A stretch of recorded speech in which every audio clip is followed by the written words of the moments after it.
Hello everyone, welcome to another video. We start this one off with Impatience. Why is this car doing this? It can obviously see behind me and see that there's a van there and cars behind that. So it's got nowhere to go. It cannot turn right unless someone gives way to him, and no one's doing that. So he gained nothing because he's in exactly the same place as he would have been. Now in this clip we're looking at a car that's pulling out from the left. It can see me all the way. If you look at her head, she's looking at me all the time and still pulls out. Really?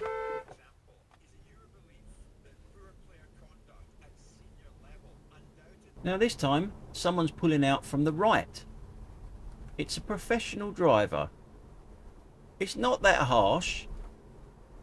It's not that bad, but it still makes me slow up. And as I keep saying, if you made someone slow up when you've pulled out, you shouldn't have pulled out. But it is a professional driver, a minicab or an Uber, whatever you want to call them. Now moving further on down the road, it was about 10 minutes, which is why I didn't fast forward it. That's a long fast forward. I managed to get in front of that professional driver in his professional car. It's held together with string. You're paying good money to be carried around by these people, and their cars are held together with string. Now in this clip you can see the weather conditions are awful. So you drive to the weather conditions, don't you? Well, you normally do, unless you drive an Audi, of course.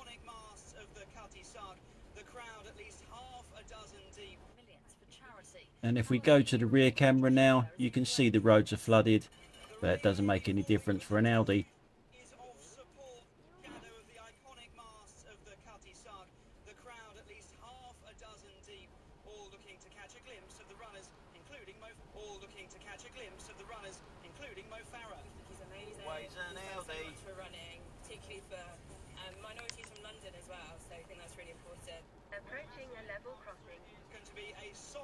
On this clip, I'm coming back from the south coast back into London. I started my sat-nav probably about an hour and a half, an hour and 40 minutes ago. There's been a lot of traffic and roadworks getting to this point. But that sat-nav told me that there was an accident on this road further down the road. And it was going to take me off of this A21. Bloody horrible road. And this is the reason why I always have my sat-nav running.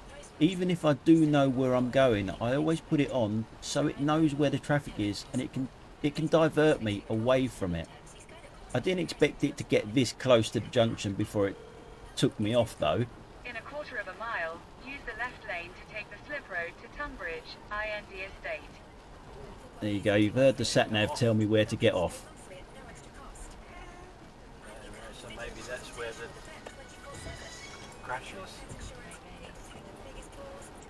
Use the left lane to take the slip road to Tunbridge. What's that? That is what it is. Oh wow. Yeah. Now I'm just guessing that maybe these three cars sitting in the outside lane have not had their sat-nav on and are about to put them on now to see if they can come off at this junction and beat this traffic in front of them. Why do it in the outside lane, I do not know. Now bear in mind that my sat-nav knew that that was there an hour and a half ago. So where are the police stopping people from joining that traffic in a pointless situation of just sitting there waiting? And if we come round the corner here, it gets even worse. See that road to the right? That's the slip road on to the A21. They're going up there and they're turning round and coming back. And there's the police just arrived. An hour and a half ago I was on the south coast and I knew about that accident down there, and the accident is only just down there because this sat-nav took me through Tunbridge and on to the next junction, so it's in between the two junctions, so it's not that far. If we go to the rear, you can see them three clowns sitting there in the outside lane. Stupid. They're literally looking at sat-navs and stuff on the outside lane.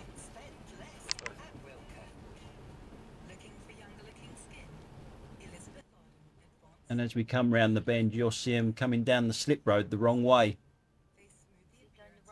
Not being directed by police, I might add, because they've only just arrived, so they shouldn't be doing it unless directed by police. if you've ever been in an accident situation like that, you shouldn't go down the slip road the wrong way unless you're instructed to by police. Yeah. Yeah. They're avoiding the traffic. Now this next clip is me coming back onto the A21 at the very next junction. So it wasn't that far, not really, time-wise anyway. But we're looking over here. You can't see anyone in the inside lane over there, can you? Because I can't. Which, when we go to the rear camera in a second, there's a car there. There it is there. How fast must that have been going down the slip road to be there when we couldn't see it on the front camera? Not to mention it was in the wrong lane on purpose as well. No audio on this one as I was listening to music. But we're looking out for a cyclist on the left-hand side. Yes, on the left-hand side, but he's coming towards me on the left-hand side. There he is. What a numpty. And he continues to go down there. I'll probably have someone in the comments section say that that truck there that's going past him shouldn't be undertaking him. In this clip, I'm down on the south coast again. I've had these two vans in front of me stuck in traffic for about 10 minutes now leading up to this roundabout. Which is why I find this really stupid. The van on the left here, I just don't know why he can't wait. You've been waiting in this traffic for 10 minutes to get to this roundabout. You're at the roundabout.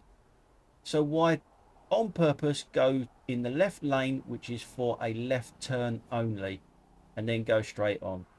You're seconds away from being on the roundabout. There he goes, straight on. He didn't turn left, obviously.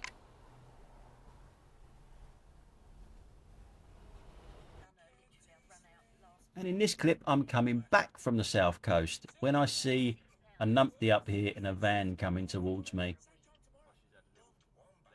This one here. I don't know whether that's a tablet or what, but he's got both hands on it. Nothing on the steering wheel.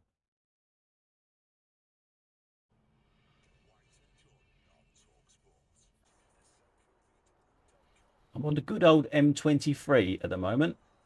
The turn off that's coming on, or the slip road that's coming on, I should say, is the Gatwick one. So you get a lot of professional drivers coming off and on at this junction going to the airport. There's one up there. The white car decides to overtake him. Pulls out. Professional driver pulls out to overtake. Fresh air.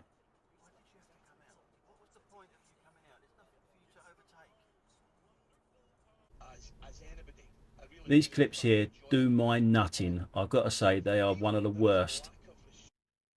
We have a school right there. We have a crossing right there. We have an idiot right there. Go to the crossing that's down there, mate. Go to the crossing. You're walking to the school. Idiots. Now at this junction here, you're not allowed to turn right like this bus is doing unless you are driving a bus. There's this girl to the right hand side here that's crossing the road with a mobile stuck to her ear. Drives me mad. Concentrate on the road. Get the fucking phone off your ear when you cross a road. Now that car that turned right there is going to the pub.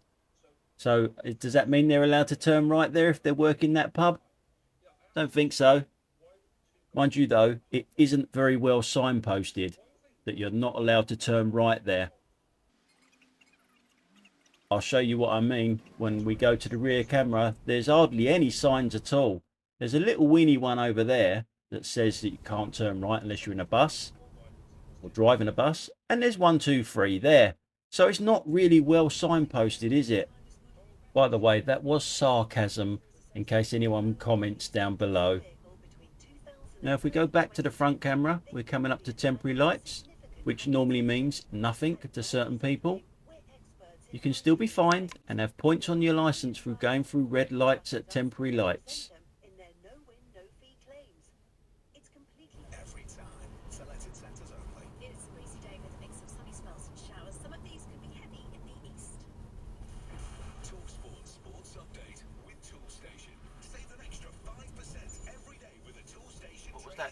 driving for? Where were you going? Where are you going? Where are you going?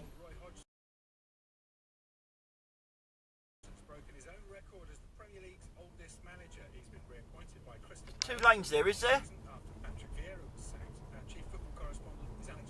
It's like traffic, you have to wait in traffic, the same as everyone else, even if you are turning right. And again in this clip, I just don't understand why they think there's two lanes here. This little red car just seems to think that there's two lanes, and there isn't.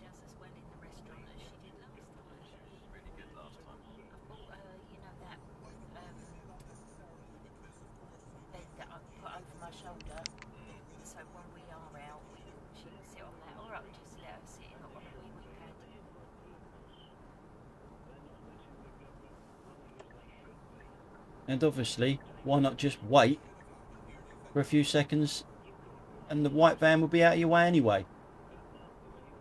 Weird. And last but not least, a little one for you petrol heads. I know it's not that old, but it's quite an unusual looking car. Thanks for watching, guys. See you on the next one.